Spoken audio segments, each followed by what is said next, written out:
and welcome to another episode of OHKO, a Pokemon VGC podcast. November has a lot of stuff happening in the Pokemon VGC world, as there's going to be Las Vegas, there's going to be LAIC, but October, at least the tail end of it, was all about Legend ZA, and that's what we're going to be talking about in today's episode. My name is Sierra Dawn. I am one of your hosts, joined here by my co-host, Joe Brown. Joe Brown, this is a full ZA discussion episode. If you've beat the game, right? Because there's going to be all the spoilers here. And not only have I beat the game, Sierra, I have actually completed the Pokedex, which is something I hardly ever do, but it's a much more manageable Pokedex to actually do than the traditional games. It's not 400 Pokemon, so I'm proud of myself for actually doing something I don't normally do, but also it's not as good of an accomplishment as the other completing the Pokedex. So I don't know how to feel right now. Just ignore the other Pokedexes. Who cares? This is its own game, right? True. So also, happy Halloween to everybody. Hope you're enjoying your Halloween. Let us know if you have any in the Discord. If you're dressing up, you and the family is the classic Jesse and James or Ash and Misty or whoever. You have a baby dressed up as Togepi. The classics. Are you doing anything for Halloween or? Nothing dressing up wise, but I'm very excited. I have a local place that has a buy one get one medium pizza specifically on Halloween, so very excited to take it. I've been waiting literally 2.5 weeks. I saw their sign, and I've been waiting 2.5 weeks for Halloween to come by to double up on some ZA. On our ZA episode. What is this? Amazing, absolutely amazing. I mean, I don't think I'm doing anything Halloween related. Last year I tried to give out candy and Pokemon cards, not the booster packs either, like the trick or treat ones, like the boosters. Yep. I actually had I opened up a whole booster box of Pokemon cards and gave out full packs, and started giving out kids 2 packs because there was just no kids coming trick or treating in this neighborhood, I guess. So I think you already covered your Halloween because you crushed it in Milwaukee with the whole team with the dress up as the friends from Paldea. I thought you guys did a great job there. Yeah, that was a lot of it was so cute. The whole VG team all had our one theme on the day, and we all matched. We were all Pokemon Scarlet. I thought that was super, super nice. So I don't know. It was really, really fun for Halloween. Did the spooky ghost stories. I still so happy about that. I don't know. Poor Marcus. He'll never recover. So good. All the stories were so good. Marcus's was really good. Henry's was crazy. Lucy's good. They're all good. So it was a lot of fun Halloween stuff there. But Halloween. I was about to say Halloween's over. No, it's our Halloween for Pokemon is over. We have Legend ZA to talk about instead. So first we start with this. Just general impressions of the game. Is that where we're starting off? I think so. And remember, as Sierra said, it's spoiler free. So get out of here. Not spoiler free. Other way. Sorry. Spoiler full. Spoiler filled. Yeah. That's what I meant to say. So get out of here if you haven't beaten the game yet, because we're definitely going to have some conversations on the story and everything like that. But I think general discussion makes sense here. All right. So, first impression. What do you think of the game? I would give it, if I was giving it a rating, I'd give it an 8.5 out of 10. I really did enjoy it. I think it doesn't hit that 9 threshold for me. I know numbers are irrelevant anyway, but you know what I mean. I was super interested. I think it took me 33 hours to roll credits on one of them. It might have been 32, but I was doing every side mission. I was catching every Pokemon in every zone and doing as many battles as possible. I was fully entranced in Lumiose. You and I are big defenders of Kalos, right, as a region, and the X and Y Pokedex and everything. So this felt almost this was what I was missing from Brilliant Diamond and Shining Pearl that I wanted, right? I wanted my revisit to one of my favorite regions, and ZA absolutely gave me that, and I loved every second of it.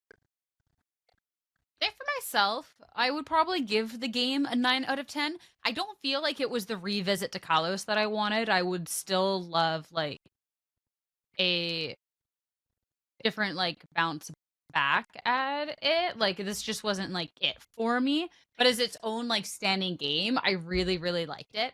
I think for myself, because there's this whole like, oh, but I didn't like Legends Arceus, right? And that was like, obviously, then people are like, oh, how are you gonna like this game? But I felt like the gameplay loop for this game was just like a lot better. It was a lot more enjoyable. I really liked like the storyline elements of it, and was always like something to kind of achieve. But if you wanted to go off the side quest, it was like there always just felt like there was a lot to do in a way that felt super satisfying to play, which I really, really enjoyed. Um, and I thought the game too. I'm playing on Switch too. But I thought the game like it looked great, it ran great.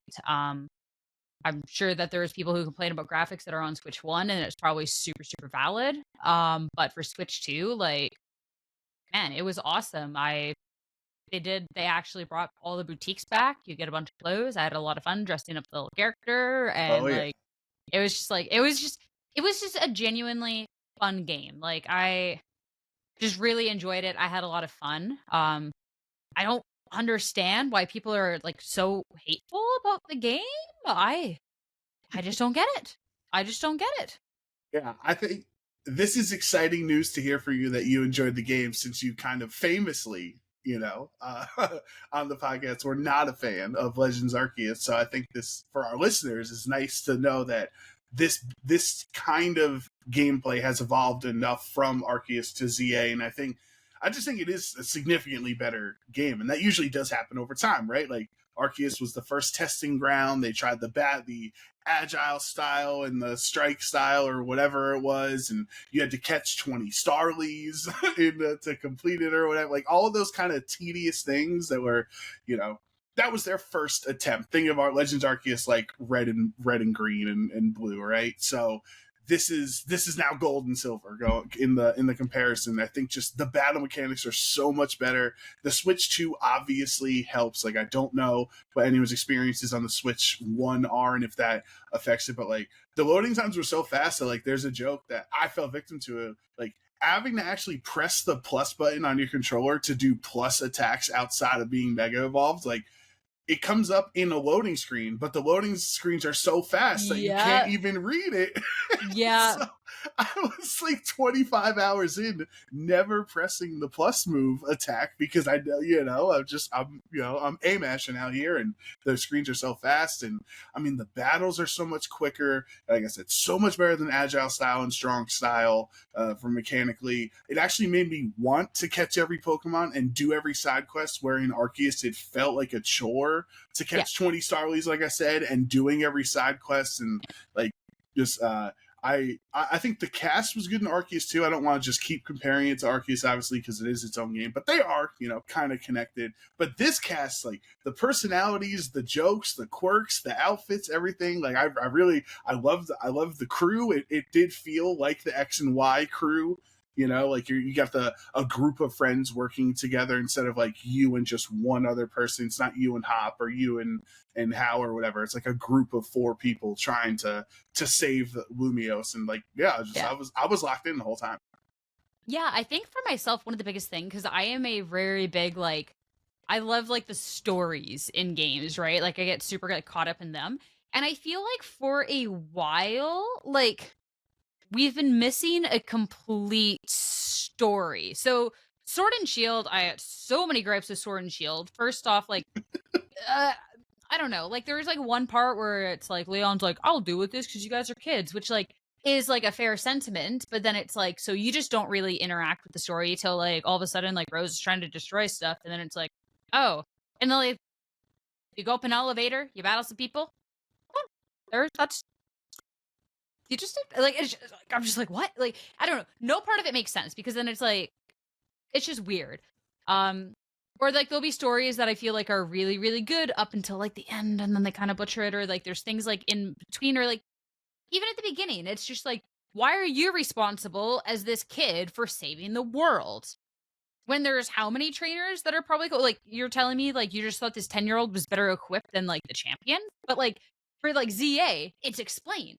They need someone that's strong. That's why they created the ZA Royale. So that's why like people have eyes on you, because you are battling up this battle system in a way that is designed for you to be the strongest trainer.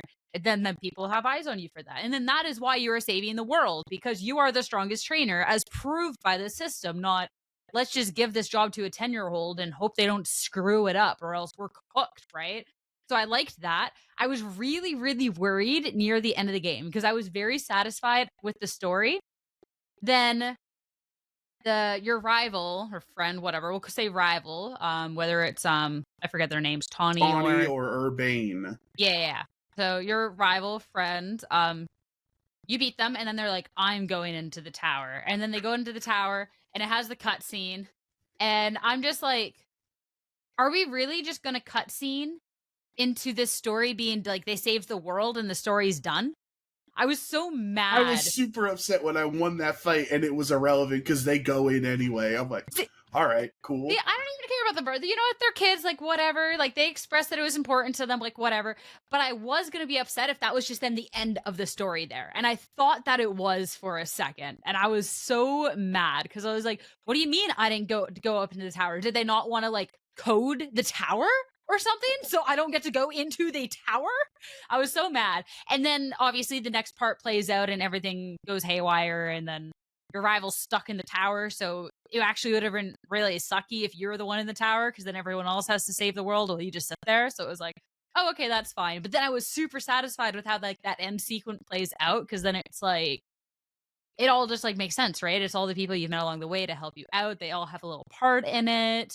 Why the scaffolding guys actually made a whole obstacle course when like you're on a time limit trying to save the world, I'll never know. But like whatever, it was still fun, right? Yeah. And then even like the more like RPG elements where it was like you fight the tower and then all of a sudden Mega Zygarde, you just gets a cannon. I don't know. But like it was just all weird, but it was fun. It felt was climactic, right? Yeah, exactly. So like that was cooler. The fact that you would have to fight the tower and then Zygarde just gets one hit at the tower and then it's like it keeps going on and then he Megas like it built up in a really, really cool way, which I was really appreciative of. Like I got there after I was like, dang, like I think the only thing, and then again, this is a spoiler filled episode, guys. Afterwards, it was just like, oh, AZ's dead. He did die off screen, yeah. I was just like, so he did all this on screen. Like, to be fair, did I don't really know his own grave. Like that was a really nice grave that he had. You know what I mean? Like, was he just standing there in the grave? He had like the one guy take his measurements, and he thought it was for his suit. And apparently, it was for a casket. I don't know, but like, yeah, it was just like a weird like. I don't know, like I felt like there really wasn't much that happened with AZ. They built him up to be like this big character. You got some lore stuff. I felt like the lore that they added in this game was really, really nice. When you go down to Lysander's labs, that was so cool, by the way. I don't know. They built on the lore so much. But then yeah, just croaks at the end, like or what? I don't know. That makes sense. Yeah, I think the AZ stuff was interesting. Again, one of the reasons that I'm not at the 9 threshold that you are is some of the story stuff. Like to me, I think this game being 5 years after X and Y is just like, it's just a very confusing decision. If it was 20, if it was 50 or something, like it just seems like the world has moved on so much in 5 years for something that was so catastrophic that it's such a different world now with all these zones and stuff, but it's also the same world, and we don't have the gym leaders anymore, and we don't know where anybody is from the first game, and like, you know, Lysander kind of aged a lot in 5 years, and like there's a lot of missing things. That one thing that might frustrate me is I'm already somewhat frustrated that some of these questions aren't answered, right? But it'll be more frustrating if these questions are answered in the DLC. Like, where is Tierno? Where is if Lita is Tierno's sister, and like where are all the gym leaders, and where's Clement and his sister? Like, because like that shows that like you don't have the complete story. Like, and I'm not the one upset. I know people are upset about DLC. Like, I don't care. I'm going to buy the DLC, and like I want additional stories. But like, if the plan is in order to fully complete the main game's story and understanding of the world, we have to rely on DLC to fill that puzzle piece or whatever, that would upset me, you know? No, which makes sense. I think definitely it's like one of those things where like I do think 5 years after the fact is a little weird. Like I'm curious of like the timeline that they're trying to build up with these games that makes that like real. But I think XY came out in 2013. Yeah. So realistically, you still should have had it like 12 years later if you want to be like, like inconsistent with the timeline of like when other stuff is like happening, right? I think I'm not too pressed about like the gym leaders aren't being there based off the fact that it is just a single city. I do think that it was a little bit weird for like as far as I know, there was nothing said about like gym challenge or anything too, because like realistically, if we're not doing the gym challenge, that's not going to be a part of our thing.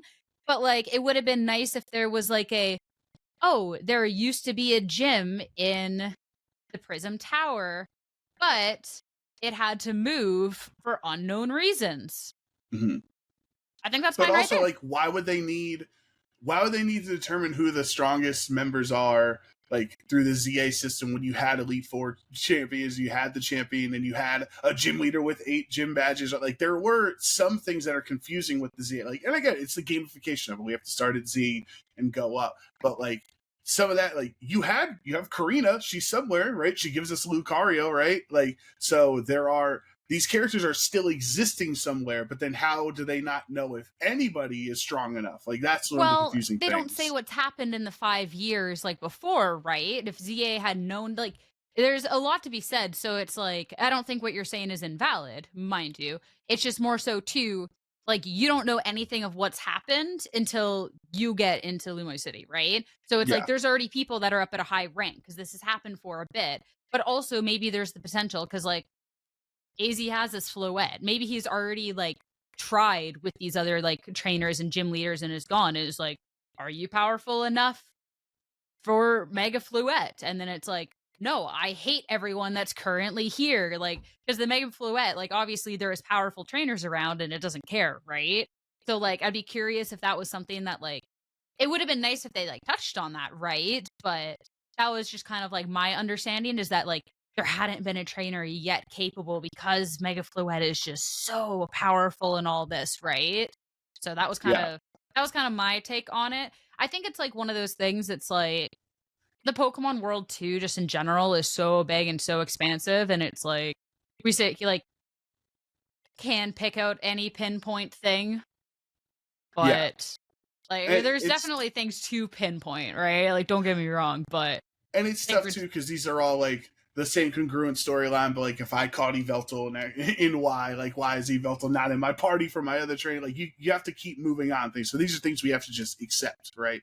Like, every game is the same storyline, but also different because like the trainer came and saved the world, but also like they're also not there, so you can recatch your legendaries and things. And I think overall the I love the story and I love the characters, and I was fully invested in like Lumios as a city. Like, if you want to talk about the world design or city design, because it's just the one city, right? Like, I thought it was really creative. Like, obviously there's like some Breath of the Wild, Tears of the Kingdom style, like there's surface level exploration, and then above the clouds or at the top of the apartments, and then below the city, which is also the underground stuff. Like, and I think that's good. Like, they see another game that has something very interesting. Like, a lot of people compared Legends Arceus to Breath of the Wild when it first came out, right? Like, not for the gameplay, but for like some of the aesthetic of it, and like taking that, like the essentially 3 layers of exploration in Lumios made the city feel way bigger than it actually was. I really like that. Yeah, I definitely would have liked if like there was more of the underground exploration, because I felt like that was a little lacking. I also like for the rooftops, I actually didn't really enjoy that one as much. I never really liked if I had to go for a rooftop. Like, it was cool to have this option, but like I was okay with like the ground level stuff, because I felt like the city was big enough and there was enough wild zones that I was okay with it. Because definitely one of the biggest things I was worried about with this game was just how that was going to feel being locked in one city. And I think that's like one of the biggest criticisms people have for the game as well, without like playing through it to know how the game plays and how it feels, is they just think it's empty. But I don't know, like I would have liked there to just be a little bit more, but I do think that it was quite complete. Yeah, and I think some of the things in the game are obviously emulating other stuff, right? Like the Lysander's lab and that was so cool. The underground thing. Those are emulating caves and dungeons and stuff, right? Like, but it's the city version of it, and I am like confused with why is Pokemon such a forgiving society in like, you know, Mabel's a part of the, you know, Team Flare trying to do some bad things, and she becomes like the director of research, and, you know, Penny does all her dumb things that we talked about in, in Scarlet Violet. She gets rewarded with a job, and it's like, why does Mabel get to become a director, but then like those other Team Flare people are like shunned away and have to have like a food cart, you know, because they were associated with Team Flare. Like it seems like Pokemon's a very forgiving society, but then also kind of not. I mean, she addressed it at one point. She said, like for them to offer the first place is like that forgiving part, but she said too, like they can keep an eye on her. Right. So like obviously just someone that's just like too talented. So like I don't know how much you can say too talented when she's like, here's this kid that doesn't know Pokemon here, do all my research. Whatever. That's besides the point. Do it for me. But I like that she had this attitude and was just like, yeah, they keep me here so they keep an eye on me. Like it's a little bit weird, but I thought it was kind of like cool to like see that. Though like I do think the Team Flare story part was weird because it was just like, we want redemption, and it's like, what do you deserve it? Like that's the thing. Like, does Team Flare deserve to be redeemed or not? And like obviously the individuals like Maple's turned her life around, and you know, and obviously those cafe guys or whatever, like they've become better members of society. But like that doesn't mean they were wrong to put you in jail or whatever from your actions in Team Flare. You know. Well, also too, it's like so they're like, we want to save the world instead, so we're going to stop you from saving the world. Why don't we save the world together? I guess that's like they do like help out at the end, but like that's the like selfishness, the I guess. Like yeah, it's like you're not really doing this for the good reasons. Like maybe if you do some good stuff, I don't know. So but obviously Mabel is she's exactly the same as the professor in Legend Arceus, right? Like she's emulating the same role of like I'm gonna have you do all the research and stuff. So like I'm not too hung up on it. It was just like some of the decisions in this 5 years in the future Kalos are just confusing to me in general from a story perspective. Yeah, I was surprised because isn't Professor Sycamore's lab supposed to be in Lumos City? Yes. That I was like, to be fair, again, it's 5 years, but like especially when it is like the 5 years thing, like 20 years later for him to move his lab, like I get it, but that is like if Sycamore, Trevor, was it Shauna, Tierno, Karina, and Clement, and like if they all show up in the DLC, I am gonna be frustrated because like why would Sycamore move his lab like that? You know? Yeah. Unless it was just to take him out to put him in the DLC. Yeah, I don't know. It's weird. I could see the DLC actually addressing the gym challenge thing. Kind of like so my theory, we're going to theory this. My theory is addressing the fact that there is no gym in Lumos City, but wanting to keep encouraging the rising tide of trainers there that keep pursuing their skills since you keep the ZA tournament thing, is there ends up being an exhibition thing where the gym leaders travel to Lumos City for the opportunity for trainers who have battled in the ZA Royale to be able to battle through all the different gym leaders, the Elite Four and the Champion, to earn the badges without having to leave Lumos City. And do you think that they're all just going to be like inherently rank A? You know what I mean? Like they're just going to be top dogs in the Royale. Like, I mean, yeah, it would be like how like the guy like skips you for like all the levels. It's the same thing. It's like they're gym leaders, so they're just automatically like.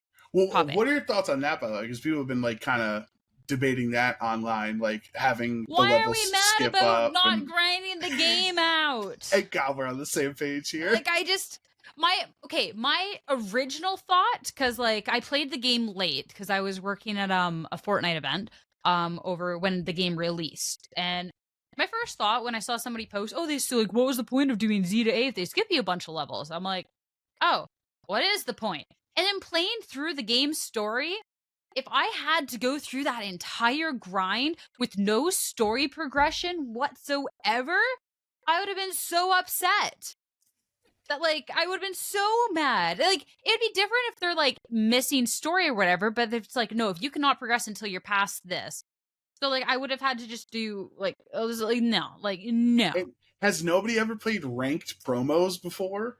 Right? Like, we start in Z and Y and like, because they're trying to see, and like, if you're so much better than everybody else, you're going to get jumped up to gold in your promos. Like, because they can see that. So you're skipping the levels just like other ranked systems. It makes perfect sense. I have definitely on Valorant on rank reset have been like a low silver, hop off a game, and they're like, oh, we messed up. You don't deserve to be here. And they right. Yeah. a little bit, you know, like, that happens. Like, that is a normal thing. And like, again, like, it was, you know, like, again, we really wanted to go through all that with no story progression at all. Like, yeah. And then there was the reward, the fluette, the mega fluette to get off ladder, which was like, coincidentally, you had to go up 15 tiers, which is the same amount that it skipped. So it was like, coincidence or not, like, it works out for those who really like cared, right? Like, I don't know. Like, I don't know. That's weird. Like, literally, like, there's the whole online mode if you want to, like, go from, like, the rank Z to the rank A, right? Like, there's a more authentic way to be doing it. So, yeah. I mean, and that, too, I think I, like, literally counted, because I know everyone was, you know, complaining online about it. I didn't start a clock, but I looked at my phone and looked, and it took me, I think, like 28 total minutes to get to rank K, because I had a Greninja on my team. So I wanted the Greninjite, right? Like, to actually use. Like, I think it literally took me 28 minutes to get there. And like, oh no, I'm gonna complain about that, okay, because I haven't done it yet. Oh, I don't know. Like, I don't know. It just, if you legitimately cannot get the Greninjite except for doing that, and it's a limited time thing, I think that's silly. I do have good news for you, as they did announce there's one more week of this season for the Greninja, and then they're going to have the Delphox one. And then on the next season, all you have to do is reach rank Y, which is literally just playing a game. Like, even if you lose, you're gonna get to rank Y. You unlock Greninja's Mega Stone. Let me buy them in the game. Why am I breaking all these crystals around the city? I don't understand what Game Freak's thought process is with these, you know, besides just trying to give you an incentive to play the rank system. But then, like, once you get the stone, you don't have to play it anymore, which is what most people have done, right? So, like, if you're incentivizing me to play it, once I get the carrot at the end of the stick, I don't need to keep playing the thing you are trying to incentivize me to play. Well, also, like, my point still stands. Like, after we get to, like, the third season, all I have to do is, like, get rank Y. Are you telling me that someone who picks up the game afterwards, after that third season end, can never get the stone? Like, we'll find out what we're doing? Like, that's the part that annoys me, because I don't know. Like, my mom doesn't listen to this podcast, so I'm sure, like, this is fine. But, like, I got her the game, but I'm not gonna see her until, like, a while, so I can't give her the game for, like, another month and a half. Yeah. I don't know how the rank seasons are, but, like, you know, like, you're telling me people are getting it for Christmas? I hope they make it available, but yeah, like, you know, we can't put anything past them. But I think it is a confusing decision, because there are so many. You're almost like kind of bombarded by the Mega Stones, because there's so many available to you, and especially a Pokemon that you haven't even seen in the game yet. Like, you don't have to worry about Twitter spoiling Megas for you, because the game does it for you. When you go to the Stone Emporium, there were straight up Megas and their stones that you had not seen yet. Like, I saw Skarmory or whatever before I saw a Mega Skarmory. I was like, Drampa's got a Mega. Like, all these, you know, like, different things that, like, I only saw because I went to go into the Emporium, and I was like, oh, okay, I guess I'll see them, or whatever. Ooh, next discussion topic. How do we feel about these new Megas? Because I think they are. I think everybody doesn't have abilities, so it's fine, because, like, some of them are bad because they don't have an ability, and I'm sure there's some of them are going to get busted abilities.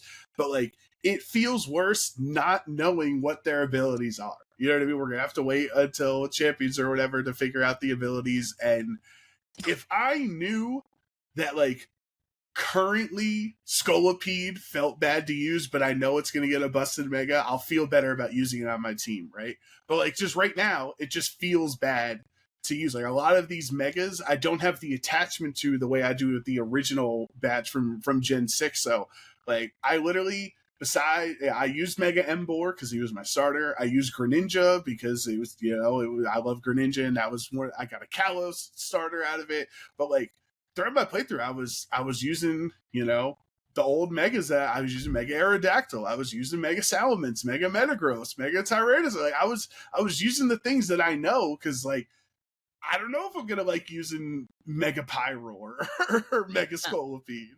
I want to talk about the design. Oh, okay. That's what I want to talk about. Well, we don't know the abilities. We don't know the abilities, and I think this is going to be the fun part, to talk about all the designs. Okay. So, real quick, we can just go through. There's 39 designs. We don't have to spend forever on each one of these, but I want to talk about them. First off, Dragonite. It's growing on me a bit, but I still don't really like it. I think I'm just used to it. You know what? My mom raised me, Sierra. If you have nothing nice to say, don't say anything at all. And I'm gonna ignore that advice, because again, I would be quiet on probably like 35 of these. I was about to say you'd probably be quiet for at least the next few.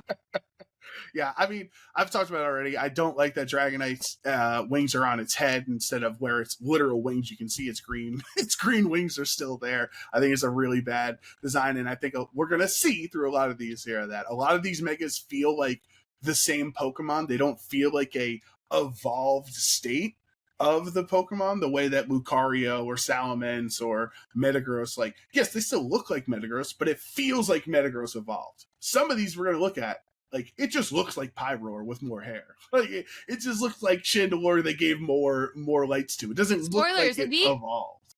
We'll talk about those when we get to those. Okay. Don't you worry. You can't spoil all your thoughts now. Yeah. Next one. I mean, the first few are ones that we already knew. Yeah. I'm not gonna lie. I think they popped off with this design. I think it's ugly. I think it's dumb. I think they popped off. I think it is right up your alley of dumb, ugly design, What's that supposed to mean? No, that, like, some people like derpy stuff, Like, it's unappealing aesthetic is a bonus to you in this scenario. Not your other Pokemon that you like, but I feel like I can understand where you're coming from. I don't like it. I don't think it looks cool at all. I don't know.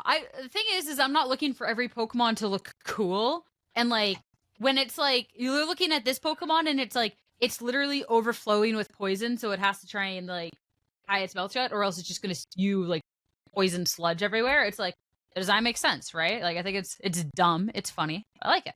Yeah. All right. Mega Holucha. Sick. Yeah, it's like, the Pokemon looks cool. It looks very much more, it just looks like regular Holucha with a mask. Like, it does, very similar. Yes, this is one of the Pokemon that just looks like Holucha, yeah. Yeah. So it's like, the design is like cool enough, but it's like, I don't like the Mega because it's boring. That's the thing, is like, I like the Pokemon to change, right? So it's just unchanged. That's my friend Malamar you're talking about, Sarah. You better watch it, okay? You got an ugly friend, dude. That's all I'm saying. Oh my god. Yeah.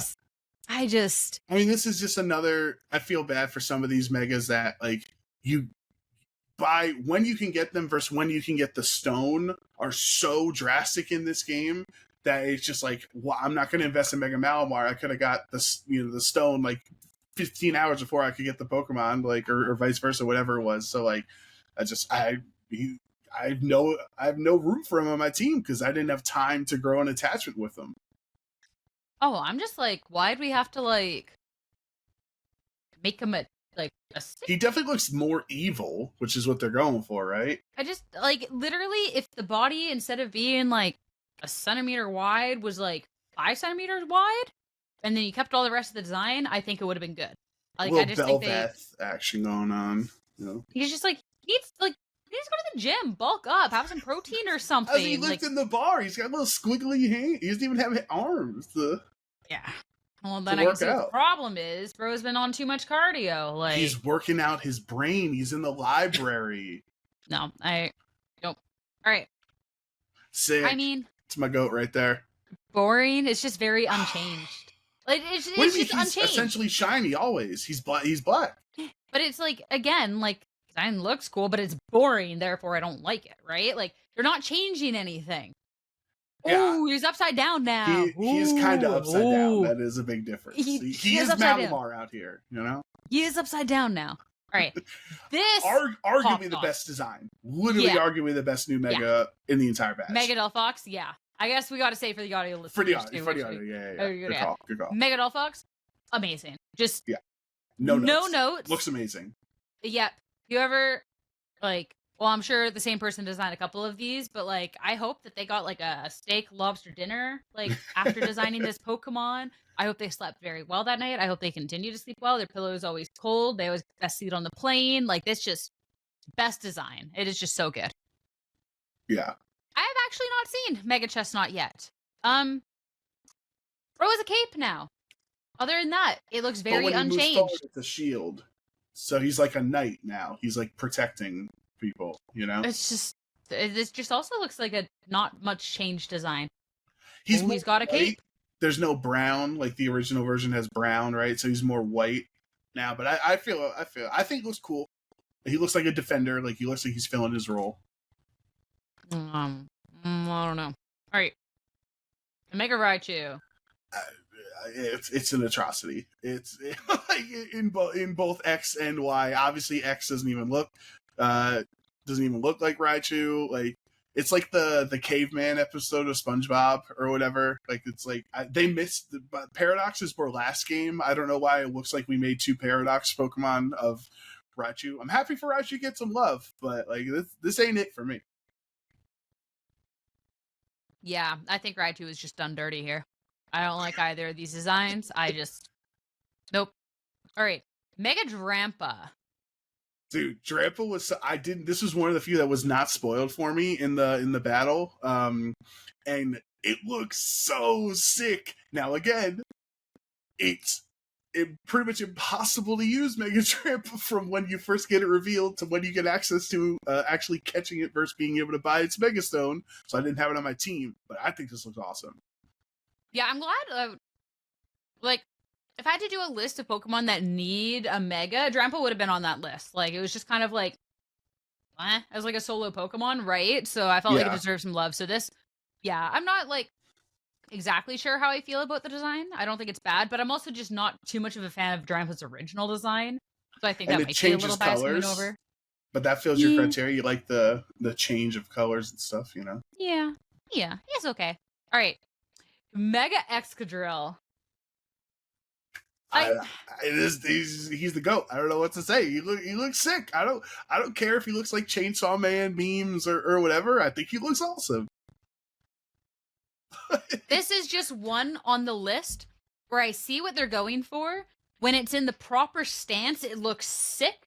Mm-hmm. And it looks so goofy when it's in any other stance. Because it's like, it's got like the weird drill part on his head and then like on his 2 arms. So then the whole thing is like an attack and it goes forward and it all connects for like one big drill. That's awesome. Excadrill? Whoa, it's a big drill. Like it makes sense. When it's in the stance, when it's just standing there, it's just arms out to the side, the drill on its head just straight up. It just looks goofy. So like, he does look like he's trying too hard when he's idle. You know, it's like, all right, God, like calm down. Try to aura farm too hard. It's just, I don't know. Like, I don't know. Like, I think it has to be like, for me, I think this has to be considered a miss just because of like how it's like set. Wow. This wasn't a complete list. Oh no. All right, try to find a complete list. Man. That's okay. I'll talk more on the new Megas versus old Megas because I think like from a battle sense, since nobody has abilities, like you just use whoever you want, right? So like you didn't have to use Mega Kangaskhan because like doesn't have parental bond. Like you didn't have to use Like some of them felt bad, like the ones that relied on huge power obviously were not as fun to use without having huge power. But okay, here is a prime example of it doesn't feel like the Pokemon Mega Evolved. We're talking about Mega Barbaracle for our audio listeners. It feels like more Barbaracle. You know what I mean? It doesn't feel like it actually Mega Evolved. I felt like it Mega Evolved. Like, bro's standing up now. Like, I do think, like, it does also feel more Barbaracle, but it also does feel like Mega Evolved. It's like, we Mega Evolved it by putting more. I think it is so ugly. Yeah. But I didn't hate the idea they were going for. I just think it was a little bit of a miss on the execution, but... I like that changed typing. One of the few that changes typings. No. So yeah, all right. Go. Here's the Chandelure. Yeah, I mean, this is literally it literally looks like tissue all over again. Just add more. Yeah. Add more. It literally is Chandelure, guys. And they just like Lego attached other things to it. Like the Pokemon didn't actually change. It's the same exact head and the same body. Went from like, ooh, nice Chandelure to ooh, we're in the top 1% Chandelure. Like, like it's just fancy. It does look better when it Mega Evolves. It looks cooler, but like in a static photo like this, it is like, what are we doing? Yeah. Mega Chestnut, we already talked about. Mega Clefable. What can we say that doesn't get us canceled, Sierra? What? What are you talking about? Listen. It's rough. I think besides Clefable looks rough on its head, I actually like, if it wasn't for whatever they're doing with the hat, if they just kept its regular ears or like made the ears bigger or something, I actually think this goes crazy. I do think that this is just like Walmart Togekiss. But I actually didn't hate this idea with like the wings, everything else. It's just the hat that I'm not the biggest fan of. Is very bad. Yes, I agree. Like they're going for like a butterfly like type thing. It looks like, right? Because you get like the ears, like the Clefable is like the body of the butterfly, then the hat is like the head of the butterfly. Like kind of the vibes that they're going for. But like I think you just I think they put that white on top to make it like, oh, it's a flying type now, but like it's already a flying type because you gave it wings. Like we didn't need the thing on top to make it look, to have flying on it. So I think this is one of potentially the worst designs in the whole game, personally. No, I think if just the hat was a bit different, I think I'd be a lot more. All right, again, Mega Delphox, amazing. All right, Mega Dragalge. Dragalge.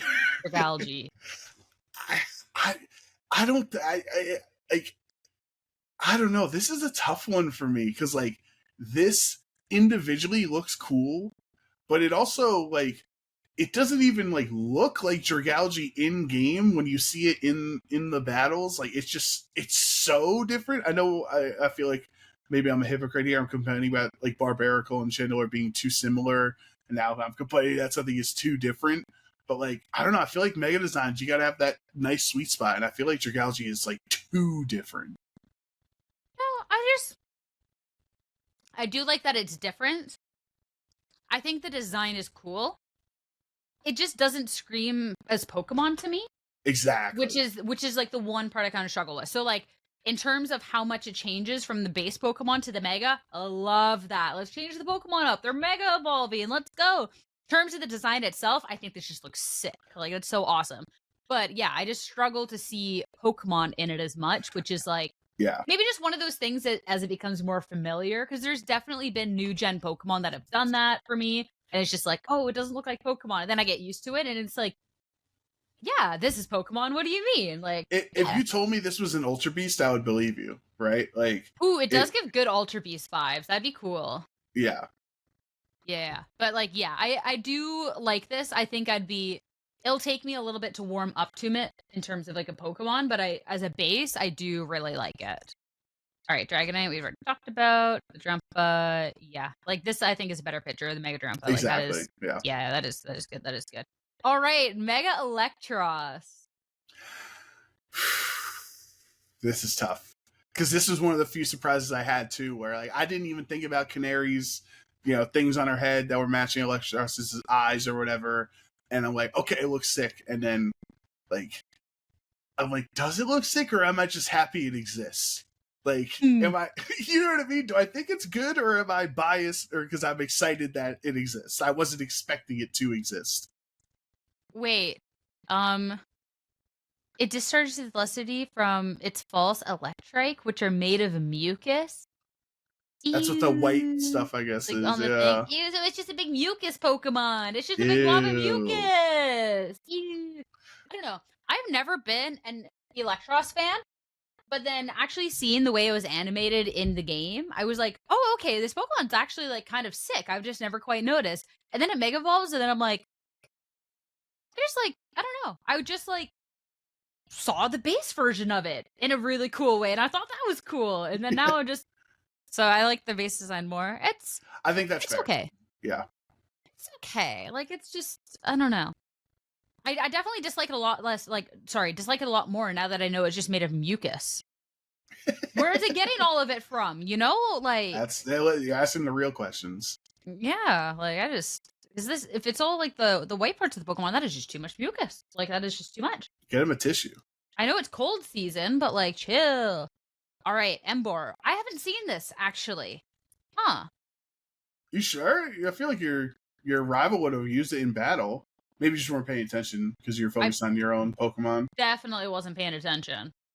I think, yeah. Okay, so huh. last your spots because this is your first reaction to it. Then your thoughts. Oh, okay. So I personally don't like it, but I do think as a mega design that this works and is good. I think it is inherently a good design. I think it's enough Emboar, but it is leveled up. I just don't like Emboar. So then therefore I'm not going to like this, but I do actually think the mega design works. I think, yes, I agree that Mega Emboar feels like it Mega Evolved. Like, it feels like the design is new. Like, I think the staff is weird, or the wand, whatever, because, like, the aesthetics of the Pokemon, like, Emboar is a physical attacker. I know it can. I know. Listen, don't kill me about you overheat Emboar defenders out there or whatever. Like, typically, it's a physical guy. He's a big puncher. He likes close combat and flare blitz and has reckless and everything. But, like, if he's using, like, a wand, he's, like, it's not a wand, though. From range. What is it? Oh, it's a spear. It's a spear. Okay. Then that makes more sense to me. See, I'm not reading the Pokedex entries, so I don't know these things. Like, to me, when I was just using him battle, it looked more like a staff or something. Yeah. So I guess it makes more sense. I can definitely see that because the word is the worst thought, but thankfully, yeah, this has the Pokedex entries. Yeah, I think it was cool. I think it looks like a good mega. Yeah. I think, it's definitely this is not like the worst starter mega. nah. I think in terms of a mega design, that this is just like perfect. Yeah, honestly. It looks cool. It's changed enough, but you still get the reminiscent Pokemon. Like, yeah, I think it's good. All right, back with the Mega Excadrill. Yeah. All right. Ooh, the Mega Falinks, however you say it. Falinks. Yeah, this is just a Falinks. It is not Mega Evolved. Like, it does not look like it Mega Evolved. Like, I'm very much not a fan of this design. It does not look like it evolved. It looks like it changed its, it adjusted its position, which makes sense because the Falinks is a type of formation, right? So it changed its formation, but like it doesn't really feel like a mega to me. I can see that. I think this design is sick. First off, I do feel really bad for the Falinks in the middle because you can see like the look on its face, bro, struggling out here. But when I saw this for the first time in game, I was just like, "That's genius!" Like I don't know. Like I didn't think this Pokemon getting a Mega Evolution. I didn't think that this could be what it is. I thought this was hilarious. I thought it was quirky. I thought it was fun. Like I liked this one a lot. I could understand how it's just like, oh, it's a formation, but like, I don't know. I think it's very creative. I just don't think it looks like it Mega Evolved is all. Yeah. Like, I give them credit for creativity. Fair. All right. Oh. Pour one out, Sierra. Dude, what is so sad? So Mega Feraligatr. What is so sad is the concept idea they are going for when the head flap, the toilet cover is down. This thing looks sick. Like, It's so cool. It's just a big Totodile. Like, it's just awesome. But you only get it in that form during a move animation. Other than that, you don't. As simple as that. So then what you see for Mega Feraligatr is Feraligatr, toilet seat cover. That is it. Like, that's just it. It's just Feraligatr, literally. They gave, he's got a hat for a rainy day, but besides that, it's just a Feraligatr. I think this is very confusing of why they would choose this decision, Well, like, again, I think the design is sick, but, like, you don't see the design in the way they're intending. Just when it actually is good, it's super sick. But when you look at a frame like this, it's just straight up Feraligatr. Which this is unfortunately what it's like. So yeah, it's like if they just like took that like lid part and just like put it on like 45 degrees, something, so you got a little bit more of that, not just mouth wide open. But that's so sad. I'm still so sad about that. Mega Froslass. Amazing. Failed Dynamax or failed G-Max form? I could see that, but no, I think this was awesome. I think this was a good end. I think I will hold out my opinion on Froslass for when we learn what their abilities are, because that's obviously another factor that, like, some of those tough claws or strong jaw, whatever Pokemon, like, okay, I can see the aesthetic there. Like, it makes sense. So, like, I think Froslass, if it has an ability that makes it look like this, I'm down, but I'm not currently a fan. We're going off of designs only. We'll talk about some of their design after. We'll talk about competitive after. But like, get all of that out of your head. Some of their design you're getting is based off factory the reset ability right now. Factory reset. We are not thinking about abilities. But like, it's hard for me to you're telling me factory reset, Joe Brown. Oh my god! But then I think it looks bad. I don't think it looks like a Mega. I think it looks like a failed G-Max. You're making me hurt. You're making me hurt over here having to diss Froslass like this.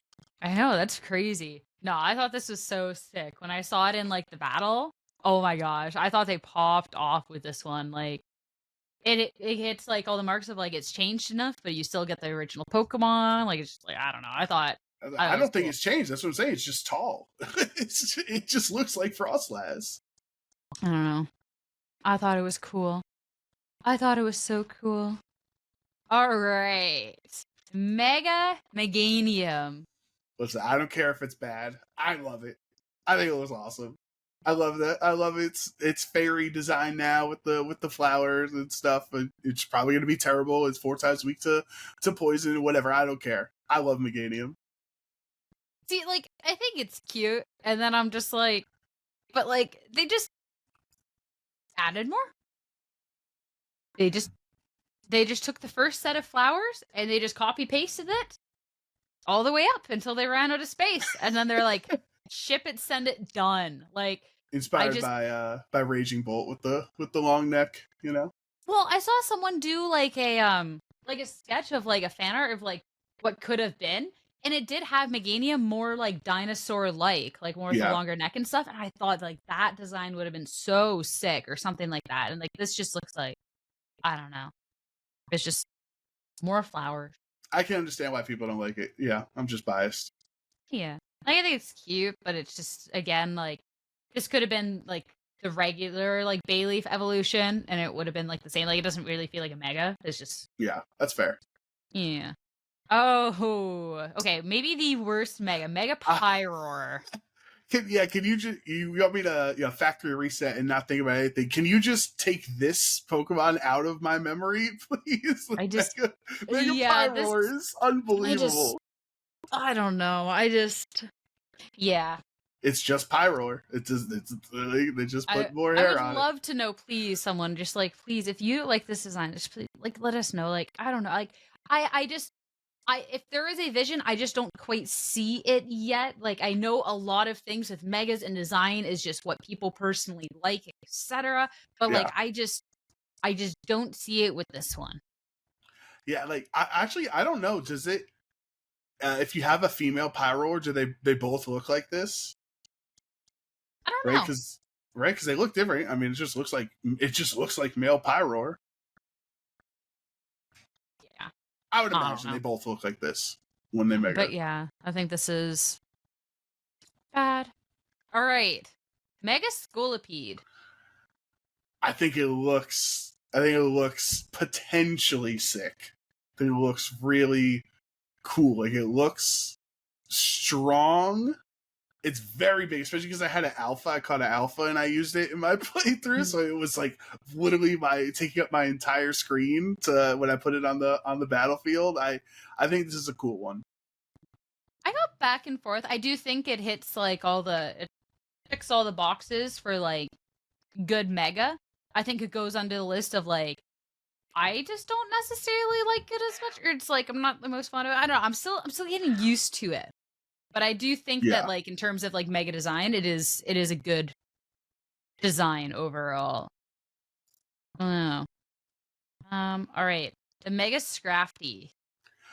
It doesn't look like it megaed. It just changed its clothes. Like, nothing about its arms or, like, you know what I mean? Like, they could have done something else besides, like, the clothes changing. And I know it, like, people are saying, like, it emulates Naveen, right? Like, because of his fashion thing. And now Scrafty changed its clothes, but so like I understand their reasoning for it, but like I wish more than its clothes changed, you know, bigger muscles or bigger hands or something like that. I don't know. Yeah, it definitely is. It's not the one that's changed like the least among there. We still have yet to reach that Pokemon, but it definitely was like, oh, there's not like the most different here. Yeah, like it already looks cool, so. Yeah, like, the Mega still looks cool, but it doesn't mean like it changed a lot. All right, Mega Skarmory. Absolute cinema, Sierra. This is gorgeous. I love Skarmory. So, like, explain it to me, because they just took silver Skarmory and made it gold? I think his feet are bigger, first of all. Okay. So or went up a shoe size. Yeah, my bad. Went up a shoe size, and I think the silver to gold, like obviously the change of the color is the main thing, and I think I wasn't expecting that. If you thought of a Mega Skarmory, it would have just been a bigger silver Skarmory. So obviously the gold is carrying this design a lot, but I think its in-game animations also really help, which we can't see from the still frame, but like it zooms around the battlefield. Like when it's Mega evolved, it's really cool. So this is contender for like one of my top 3 favorite Megas. Really? From the new I'm just game. like, yeah. We can't say that like Mega Scrafty like barely changed and then be like, oh, but Mega Skarmory, it went from silver to gold and whew, that's it. That's all it took. Yeah, like, it's the animations carry a lot of what I like about the Skarmory, which we can't see from the photo. Oh, this is ranked one of my not so much. You don't like the color change though? I didn't think it looked that good in game. Ooh, well, okay. Speaking of Mega Starmie. Okay. Okay. No. Because, like... No, you're not cooking here. You're not cooking. No. In terms of Megas that have barely changed, Starmie, like, what are we doing? Like, first off. But I will say, seeing people post about Mega Starmie and seeing... You want to talk about Skarmory being carried by animations? Mega Starmie goes up and just drop kicks Pokemon. Like there is I forget who posted it, but there is like an Ariados on the field. Mega Starmie just goes up and kicks it. It's just so silly, just so goofy. So it's like, I think that this Pokemon is so goofy. I think it is. I just don't know why we went for this, but I think it's hilarious, and I think just on that reason I like it, which isn't a good reason, but it's so funny. The memes have definitely carried this Mega design.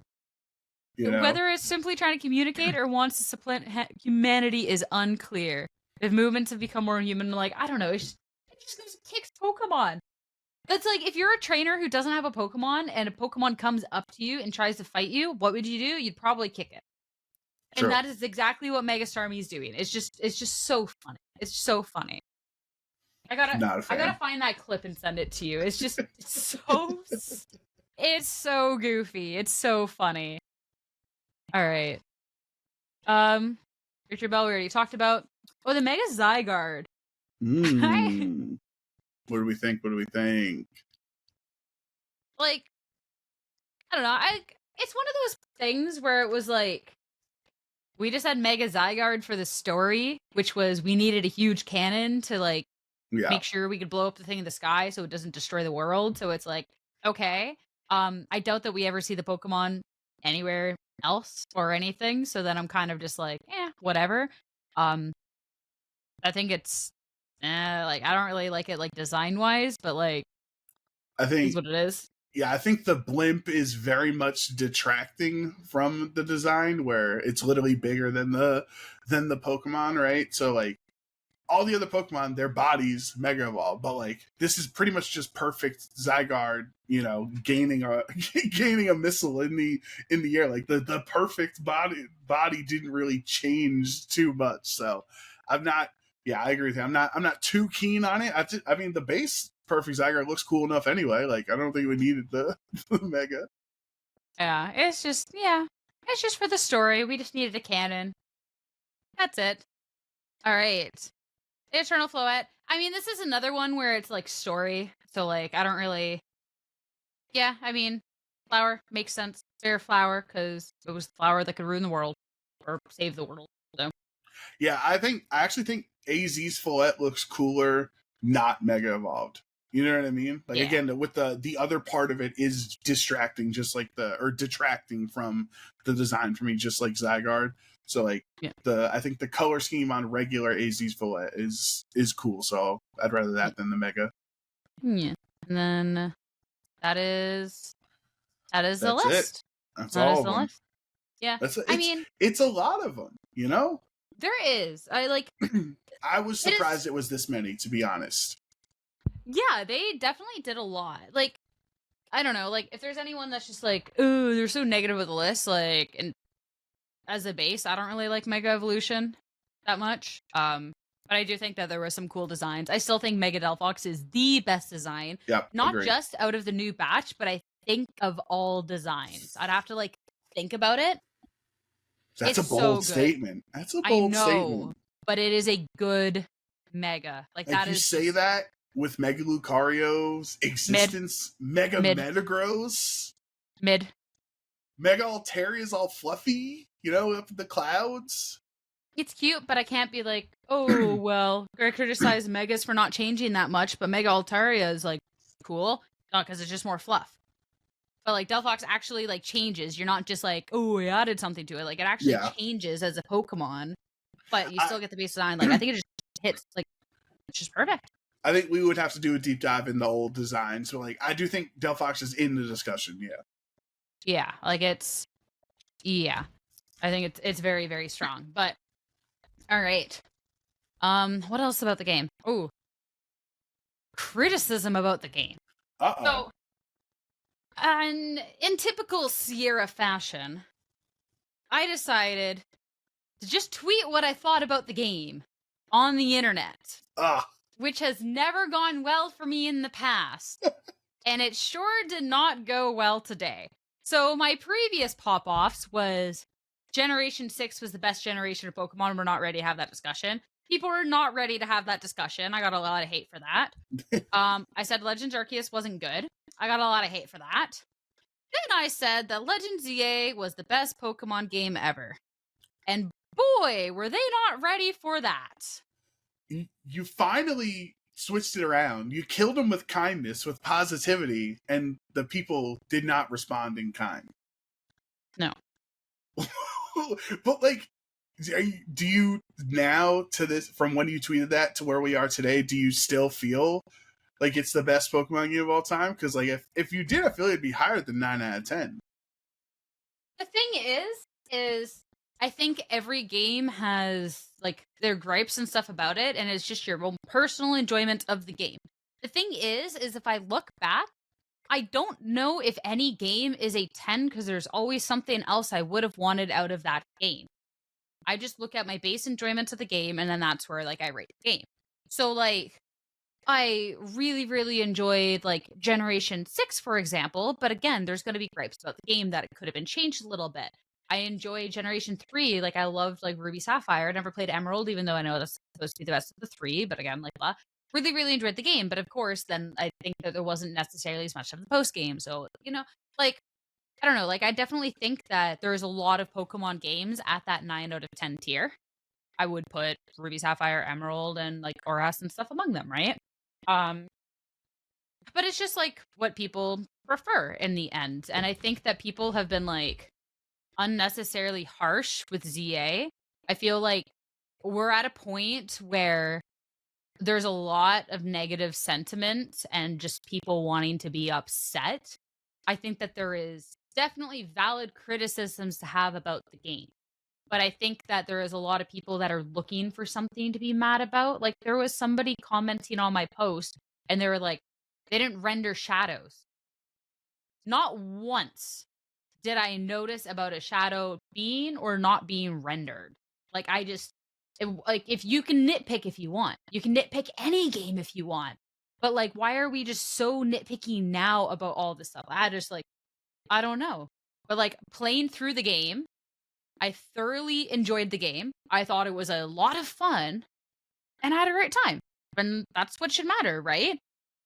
No, absolutely. I think it should matter how much you're enjoying a game, and like obviously not every Pokemon game feels that way. Like, you know, for me and you, like I didn't enjoy playing through Sword and Shield as much as I enjoyed playing through X and Y, right? But then other people might have liked it more. It's all about the taste. I think the confusing thing to me on the ZA discussion is, besides like the blades of grass and some of the other visual memes from Legends Arceus, I think people generally were more positive about Arceus because it was a new exploration for the Pokemon franchise, right? So people made their memes about the graphics, but it wasn't like the graphics are bad, therefore the game is bad. They're like, look how awesome this new thing is, and it also has bad graphics. And now with ZA, people have like kind of just dropped, is the game fun or good or enjoyable or whatever, to only focus on the graphical integrity of it, which is like kind of confusing because like, yeah, sure, is it weird that the windows don't have reflections or whatever and they all look the same? Like, yeah, sure, but did you try to catch the Skarmory in Wild Zone 17? like that's the actual experience that the Game Freak wanted you to have. Like, were you getting chased around in Wild Zone 8 trying to find a Gibble with all the extra, with all the Drillburs and the Alpha Crocorock and everything? Like, and you're dodging attacks left and right, and like just in Steam music playing in the tournament, and like all the other fun characters that you interact with in the different things, and all of Canary sides. Like, those are the things that Game Freak focused on, and I think they knocked it out of the park. Sure, they stunk with their windows in the buildings, but like the things they focused on, I think they did a great job with. Yeah, like, I feel like, again, you can nitpick with any game and find something that you do not like. Does it ruin your enjoyment to the game? And if something like a window does, like, I am sorry, like, genuinely, because like I wish you could just enjoy the game for what it is, right? But like, I look at literally any other game, and every game that I enjoy and love and play, I could tell you 5 things off the top of my head that I would change about the game, that I do not like about the game, and I just don't enjoy it. Minecraft, for example, if you have a slab instead of just like the block, and you have the slab on the higher one, you can't hang a lantern from it because it has to be on the lower one, which then can put your buildings off like proportion, right?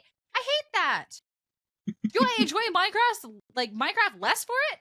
No, because that's silly. Like a thing that you don't enjoy doesn't ruin the game. It's different if you actually just don't enjoy the game. But if you're like, the shadows or the window or this tree, and like that's what ruins your enjoyment of the game. Like, I think you're just looking for things to not... exactly. Yeah, you were and like, looking again, to like it. any game is going to have something you don't enjoy about it, and like I'm sure the games that graphical things as well. Like, I don't know. Like, as soon as this podcast is done recording, I'm gonna go play Phasmophobia. Do you know how ugly that game is? Like, come on.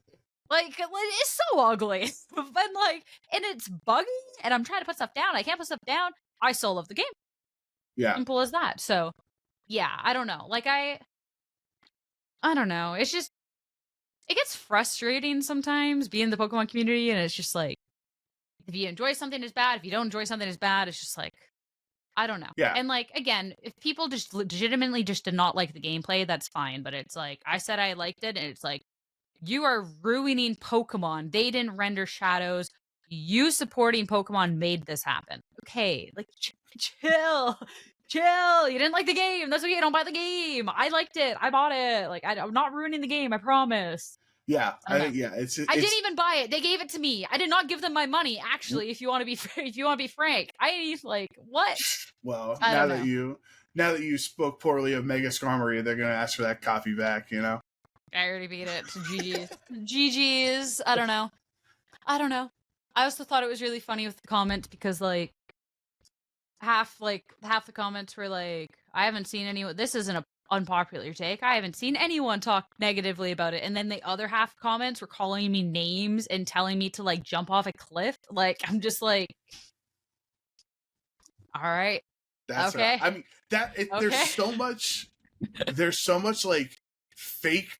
I don't even know if you want to call it pandering or whatever to the side of people are acting like it's not just that you can't it's not that you don't enjoy it. Like you have to make sure that other people don't enjoy it too. You know what I mean? Like so much of that is going on, and that's been going on for years with Pokemon. Like if you don't enjoy, like I'm not going into Pokemon thinking it's going to be Dark Souls or thinking it's going to be, you know, like I'm trying to like other like, you know, award-winning games or whatever. Like we really enjoy Pokemon. We played it forever. We really enjoy the battle mechanics. Like I think as a whole, like I said, I didn't like strong style and agile style. Like the battle system is better. Like this is, if you look at Legends as its own series, I think this is a vastly superior sequel. If you're not comparing it to Dark Souls, and if you're not comparing it to even the other Pokemon games, like this is a huge step up in the Legends style of Pokemon games.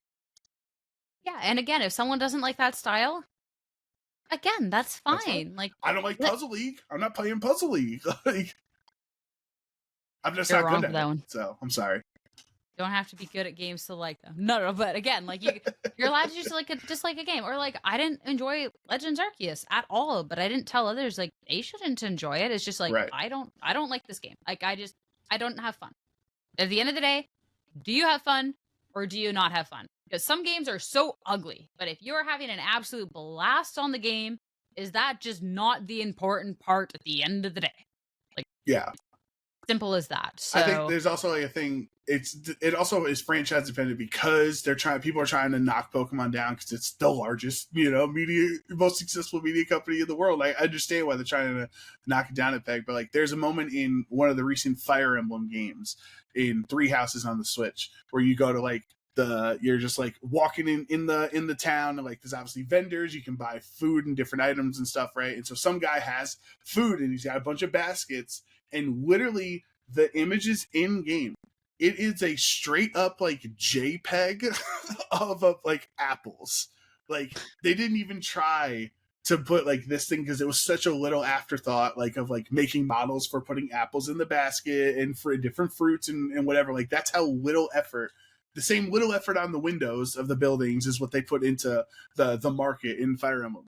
And instead of saying like, therefore, because it's a JPEG of apples, therefore it's the worst game of all time, like the Fire Emblem community like rallied behind that joke. Like they didn't have the bad tree memes. They're like, this is awesome. Look at this dumb thing that we all like cherish. So like it's also community dependent of like if something that's bad, it like makes the experience better or worse. Yeah, like it's just like if someone just doesn't enjoy Pokemon or doesn't enjoy like an aspect, just move on. But like it doesn't have to be a big thing of negativity. Like let's just giggle about the game, about the silly things that are not right, and the other things aren't that big of a deal. One thing though I'm curious about with liking the game, like since I like the game, actually one of the things I disliked most about the game, which everyone else loved about the game, is the battles. And there has been a lot of discussion about if this should be how battles go on going forward. And I even saw some people from outside the VGC community saying that they hoped that competitive battling would even go into this one day because they thought it was more fun. So let's talk about the battles first, because yeah, I wasn't necessarily a fan of those. They're okay, but I think the answer is absolutely not. It's just so antithetical to what Pokemon has been for 30 years that if you want to make this the new standard, and I don't even want to just sound like an old guy on my lawn, you know, like, oh, I like it how it's been, like it's just not the same thing. Now, I enjoyed this battle system like more than you did, obviously, and like as a whole, I thought it was interesting the way like the plus moves and like the knowing that like, all right, Hydro Pump is going to take way longer. It's going to do more damage, but it's going to take way longer. Like, I'll just click Dark Pulse, even if it's going to do less damage, because I know it's going to come out faster, Ice Beam or whatever, right? Like, so there are interesting things here, but like, even if you enjoy this game, like, I don't think this is fully fleshed out the way that people want it to be a competitive thing. Like, I don't know what do you think on this? Obviously, we're going to agree that it shouldn't replace VGC, but like, even in its current state, I don't think it's like a solved formula or a perfect formula. I think what it does really well is it's a lot easier for casual players and non-VGC players to grasp onto at an okay enough level to be able to join these lobbies and feel like they're being competitive. I think it does a fantastic introductory, which then makes people want to play more. And I think that is missing in regular VGC because it is so like technical, like there's so much to know that it is such a high bar to entry. Legends EA battles do not have that. But I think that they're missing a lot of depth because of that. I found when I was getting to the end of the playthrough, like the battles, like, I don't know, there was a lot of the story that like really ramped up. The battles weren't one of them. Like, we're having a really big battle and I'm done the battle in a minute. Yeah. And that's just it, right? Where I remember like going through like Elite Fours and Champions and like, bro, some of those battles, like, they took a while. Like, I'm entering that fight and I'm just, like, sweating beforehand. And, like, the ZA ones were just really, really quick. So because they didn't really ramp up, they didn't really feel satisfying. The boss battles did. Like, with the Megas, those were super, super cool. But the actual, like, trainer battles were just done over in that, right? So I, like, as a side event, it could be fun. Like, for its own thing, it could be fun. But I would not want that to be the direction going on like forward. But I do think it brings an interesting question on how to get people into competitive VGC, because I do think that it really got people into battling who weren't normally. It does also feel more like the anime battling, right? Like, all the memes of like, oh, you can just tell your Pokemon to dodge it. It's like, yeah, well, have you seen the rampant Alpha Mega or Lopunny that uses Bounce? Like, I go for my Hydro Pump, and she just dodged it. Like, so it's gone. Like some of the animation, like it, maybe that's what people are more used to if they've watched the anime more than playing VGC. So like it feels better that way. It feels more back and forth, live battle mechanics that way. But like, I don't know. I think there are a lot of problems. Obviously, size of Pokemon is really. There were so many alphas that I was like, bro, why am I using this? I'm just a bigger target for these moves to land on. Like there are benefits to alphas and things like, but like, I don't know. As a whole, I've had fun with battle mechanics. I did enjoy it. But I think you make a great point of the battle's not evolving or like feeling like you're progressing, because in the old system, in old games, like you literally are. You're going through caves, you're going through towns, you back in the old days using your 8 gems to unlock areas to get to the next battle, right? Like here I'm just fast traveling to battle the guy after I just beat up 25 other people. Like I'm not actually I don't feel like I'm evolving my thing. I'm just fast traveling to the next 3 Pokemon battle that takes me, just clicking close combat 3 times. Yeah, like mine was, I got this Mega Absol. I'm going to Mega it. I click Swords Dance once, and then, so Swords Dance, Mega, and then just do Slash and Night Slash or whatever it's called, and then Quick Attack, and then I can just roll through any battle that way.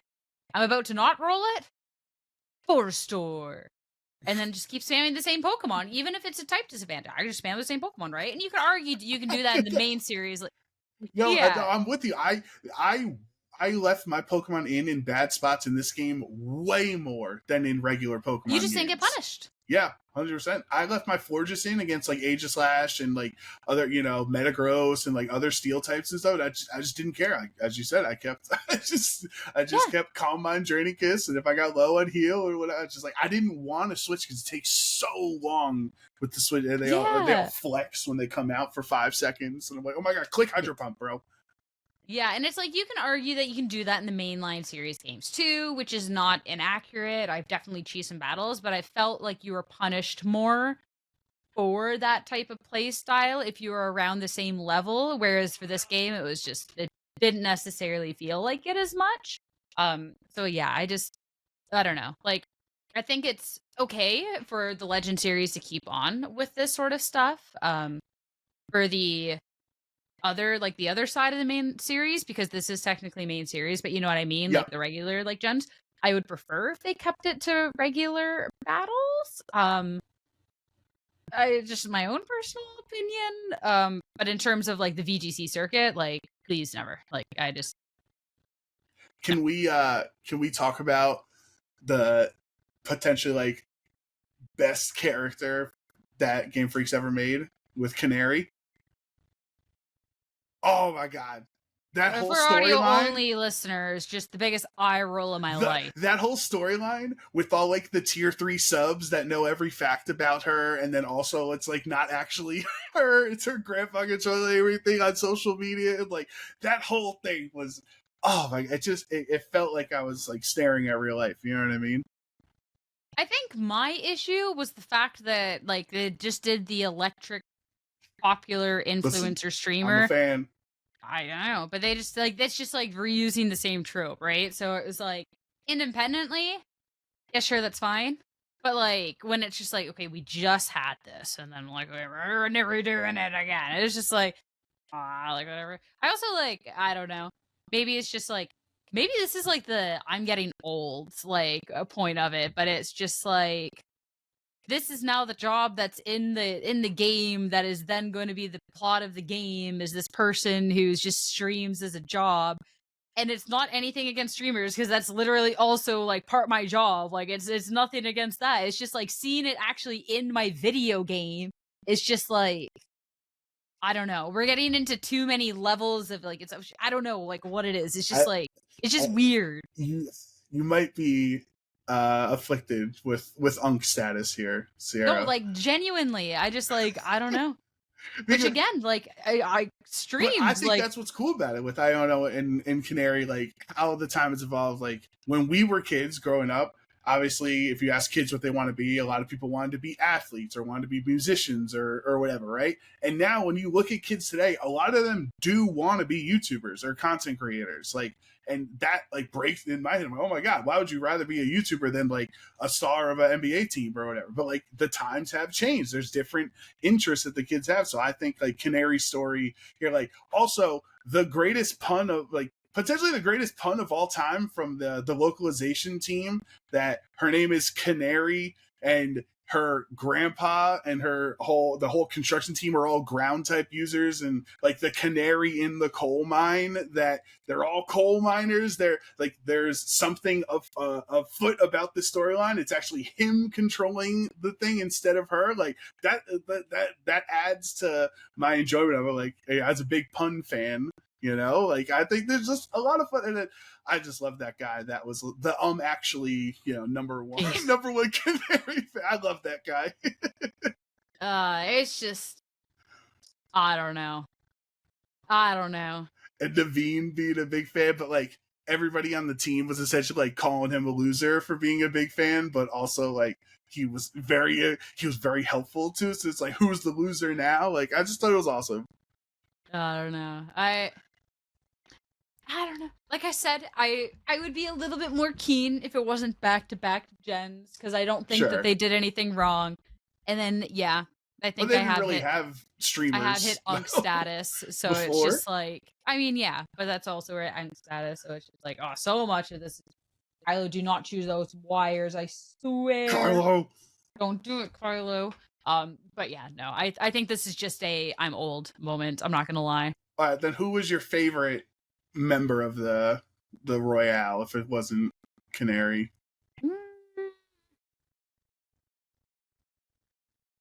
know. I liked the I forget her name. The Hex Maniac girl. Oh, I forgot her name too. She was super cool. Yeah. Yeah, She was I just liked done her. with her brother. Like, that was funny. It was just done, but no, I just think overall, like, it was a solid crew. Solid crew. All right. Oh, shiny hunting. Ooh. Have you done any? Have you gotten any shinies? I don't even know if I want to admit this on the internet, Sierra. Oh no. I have one shiny. And we're not counting the Marite that they give you to show you about shinies. We're not counting that. And my whole playthrough I'm at like, I think 42 hours or something like that now. I have one shiny. And it's a Spinarak. I almost Not didn't a bad shiny. I almost didn't want to catch it. The colors are fine. It's a Spinarak, bro. Everyone else is getting these shiny alpha Tyrannitars and stuff I see on Twitter, and I got a Spinarak, bro. Come on. Yeah. I mean, I have 0 shinies. So, you gotta lock in. First off, I just still don't really understand how to find them. Like, apparently there's this bench method, or you leave, but then 5 loaded onto the map. And then there's sound indicator. Apparently there's something on the map. Apparently you can see, which I've never seen anything on the map. I've also never heard a sound, but I've also played on no audio majority of the time. So I just don't know. And at this point, I don't know. So what if I start like trying to like reload an area and it doesn't work? Then I'm seeing some place like people too. They're like, oh, well, this is where you can find the Swablues and like the alpha Swablues. So then you have to go to this part of the roof exactly for it to spawn and then go here for it to despawn. I just don't understand any of it. So I haven't even tried. I haven't found anything. And yeah. I know, but I mean, you like shinies, so I feel like I don't know, like people are kind of complaining that it's too easy, which I feel like you can't get. People are, you can never make everyone satisfied because like this is a good thing that it's easier to get shinies, but now we're upset that it's easier to get shinies, right? Like people do it for the love of the game, not for, you know, the end goal, it feels like. But yeah, I just don't understand it. So like, feel free to describe in the Discord or in the comments. Like, I got you. Basically, it is re-rolling every time you leave that area. So obviously, if you just do it 5 times, the odds of 1 in 4,096 or whatever, it's not likely. But if you set your marker 50 meters from whichever Pokemon you want it to be, and you keep moving out to like 80 and then going back to 50 and 80 and 50 and 80, 50, it is re-rolling it every time it goes off screen. It's the same with if you just fly, like if you wanted a shiny, Gibble from Wild Zone 8, like you could just literally infinitely fly to Wild Zone 8 forever. So I have to go into Wild Zone 8? No, just the map button. Like I just keep flying there. You just hit a map, bunch of times, boom, and then go in and look around. So yeah, if you went there for like an hour, which obviously it's super boring, but if you're doing other stuff, like you can do it. Like that is how you roll that many instances to have the higher odds of the shinies to show up. Will it shine when I land there and something happens, or do I have to go in and look around? When you get within the zone, it'll have the sound, like or within the range of the shiny, you'll have the sound. So then you gotta look around. Keep pressing the map, but like just keep flying back to that spot a bunch of times, and then go in and do a lap. Either there's a shiny or there's not. Right. So basically, there's a lot of videos on it, like which areas you want, and then the ones that they're talking about, like with the benches. Those are for ones that aren't in wild zones usually, right? Like you can just make it a nighttime and then make it daytime, make it nighttime, make it daytime. I think that's slower, especially if you don't have a turbo controller, because then you are like manually pressing that and you see the battle zone activate, battle zone complete, $0 every time. Yeah. So that's a lot slower, but yeah. I haven't shiny hunted yet, but we'll see. Maybe when I die in Phasmo, because I'm normally the first or second dead, because I am not a coward. I be in that house. Maybe I'll do some shiny hunting. I used to be a coward, but also the abundance of shinies is good for us here for champions, right? Because we're gonna be able to bring these Pokemon over through Pokemon Home at some point into Pokemon Champions. So like if we are able to get as many shiny Gardevoirs and Gyarados and, Metagross and Mawwows or whatever as we can now in a super easy, accessible way to shiny hunt. Like, that's only going to be better for us on Champions. Oh, maybe when I die in Phasmo, I'm working on getting a shiny living dex because I've done years of shiny hunting as content. Like, I have shinies. Yeah. But I've never tracked and got them all together. So I'm going to start working on that. So maybe I'll do that. Then I'll be super ready for Champions. And then if you also get a Spinnerack, that'd be the I'm irony. sure I have a shiny Spinnerack. But I'll say I have a lot of shiny. As your first in yeah. ZA. Maybe I just won't check that zone. All right. That's fair. Some questions about the game. Aqua Warrior asked about battle system stuff. We've already talked about that. Furret is asking if ZA is worth buying. Like I said, I received my copy from Pokemon, and one from Nintendo. But I will say that if I was not gifted, I would buy it. I do think I can understand the apprehension before you buy it, but I personally have thoroughly enjoyed the game, and I would spend the money I would spend the money to get it. I'd go another leg up. Not only would I buy it, I bought a Switch 2 to play on the better version of it. Those load times are like a millisecond. I can't even imagine how different it is on Switch 1 on my 8-year-old Switch. So I would buy it. Yeah, Switch 2 is a difference maker for it. Flame G is asking, describe your ZA fit. So there is a gray sweater vest in the game that has Go-Goats on it, which I have that with red plaid skirt and shoes. Just red shoes. So it's awesome.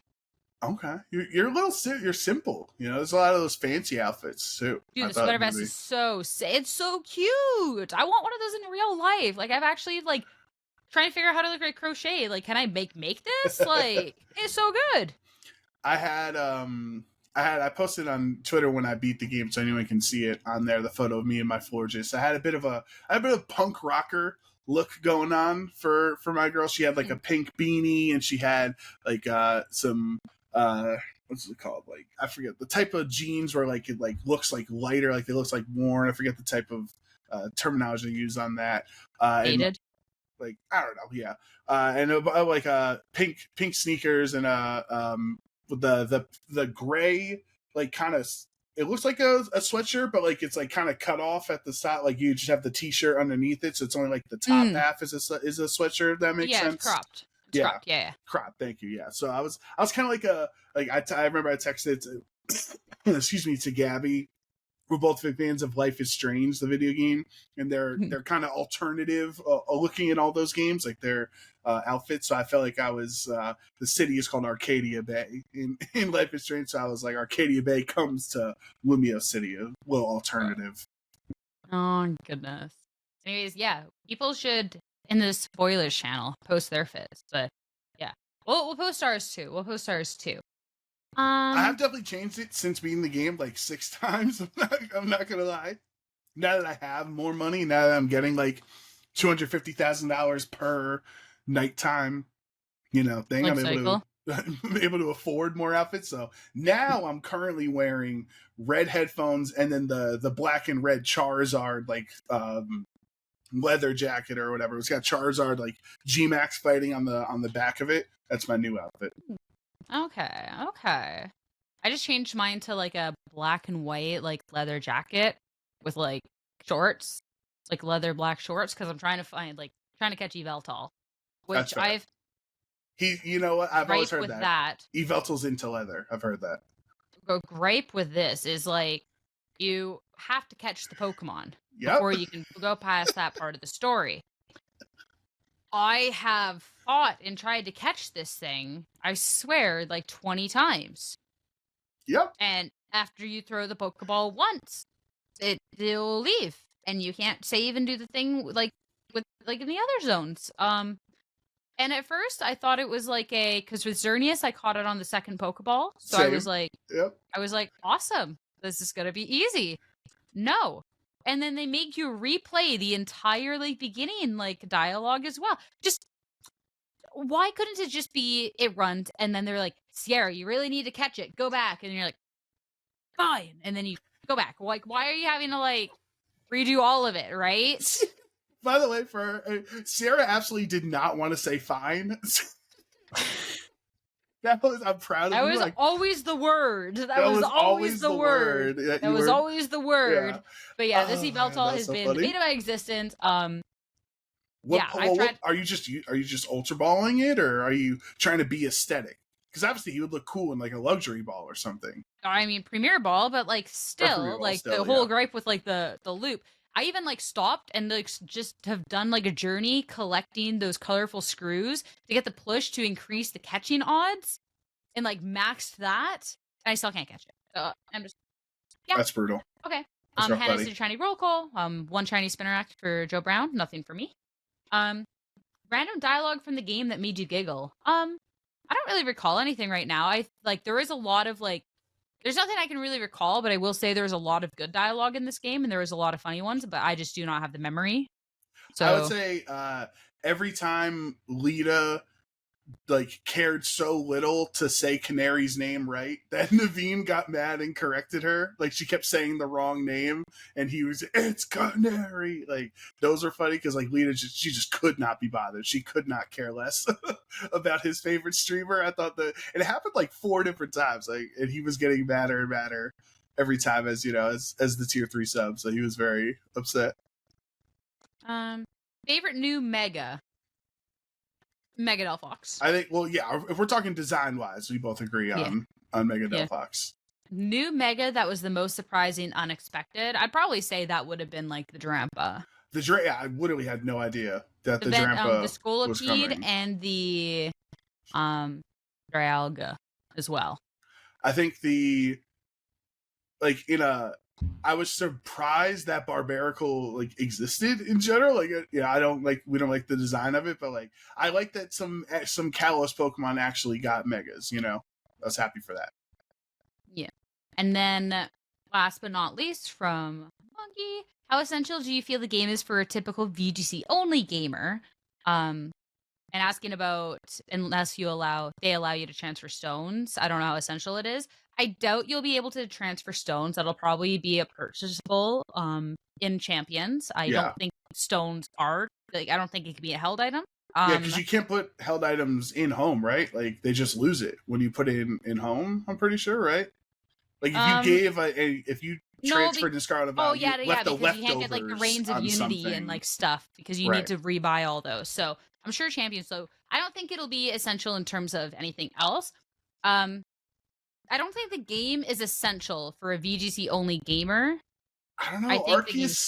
Legends Arceus ended up kind of being essential, right? Ursaluna, some other things. No, but that had specific Pokemon, like you to be able to evolve in this stuff. Whereas like the Pokemon in Legend ZA, anything that would be a ZA thing would be because of a Mega Stone, which isn't transferable anyways, right? That's fair, I guess.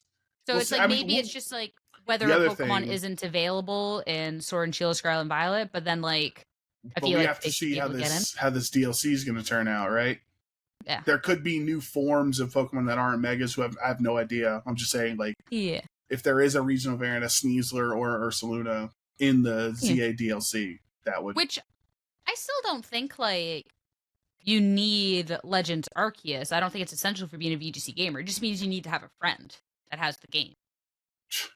Because that's our first hurdle. Like I've only gotten my stuff from friends. I have not gotten to a part in the game where I can get any of this stuff for myself from Legends Arceus. That's like message the group chat. Hey, who's got a Sneasler? Little Miss Socialite over here. Okay, who's got Ursaluna? There's a whole OHKO podcast server. If you guys are missing something you need from Legends Arceus, just ask. That's fair. That's why we have the server. So yeah, I doubt that this game is going to be essential. I do think that it is a fun game, so I think that it is worth looking into to play it. It does play differently than one of your regular mainstream Pokemon games, so if they didn't quite like how a regular one played, they might enjoy this. But again, if they're only looking for VGC or they're only looking about Pokemon battling, this Pokemon battling might not be up their alley. There is a lot of competitive Pokemon players that have enjoyed this type of Pokemon battling. There's been like YouTube videos, people are pushing for rank A, etc. So there is some people who do enjoy it. So it would be worth like checking out, but it's not. It won't be essential. I'm sure. Yeah, I'm with you. Yep. All right.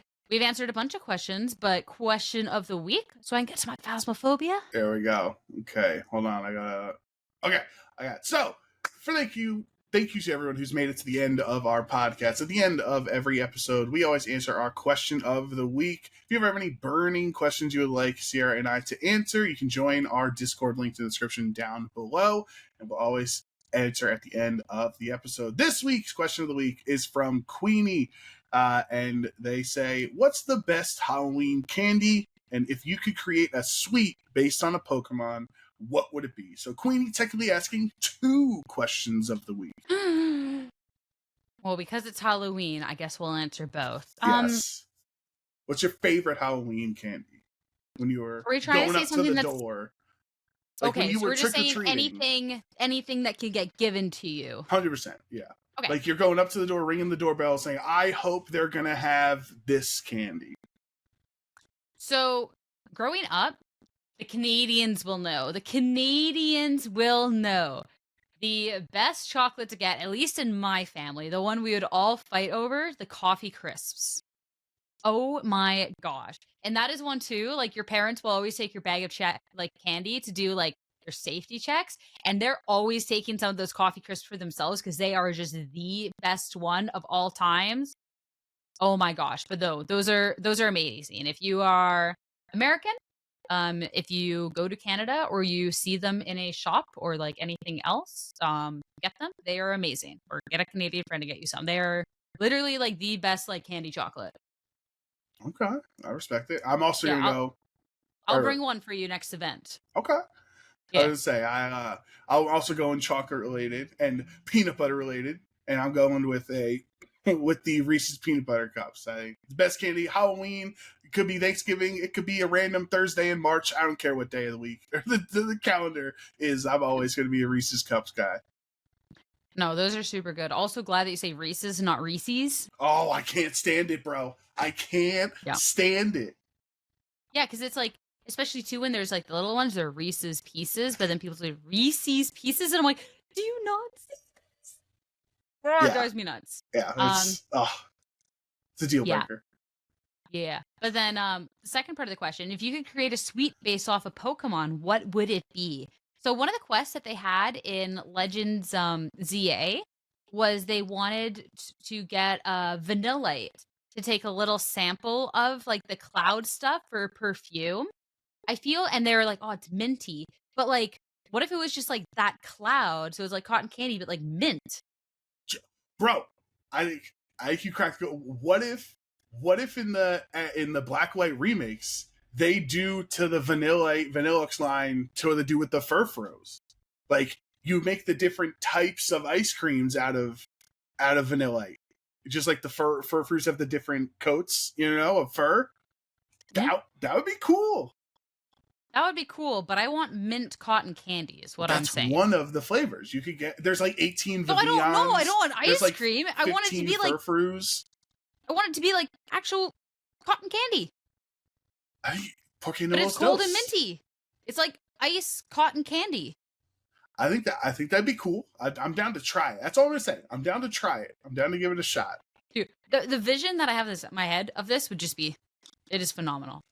I'm not a sweets maker. So like I can't do this. But this is just amazing.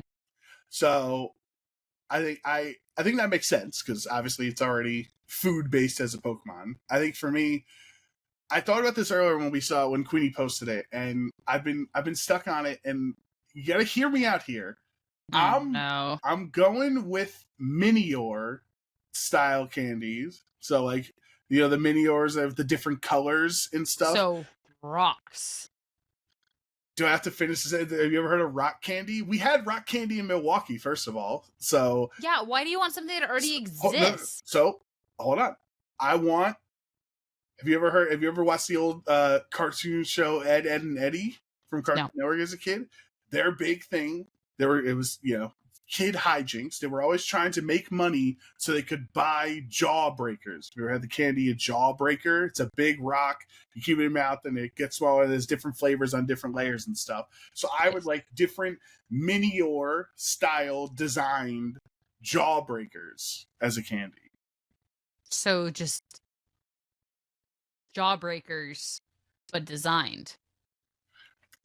You could. I'm sure you could commission this from somebody. In all honesty, But like, and the different colored Miniors have different flavors and stuff.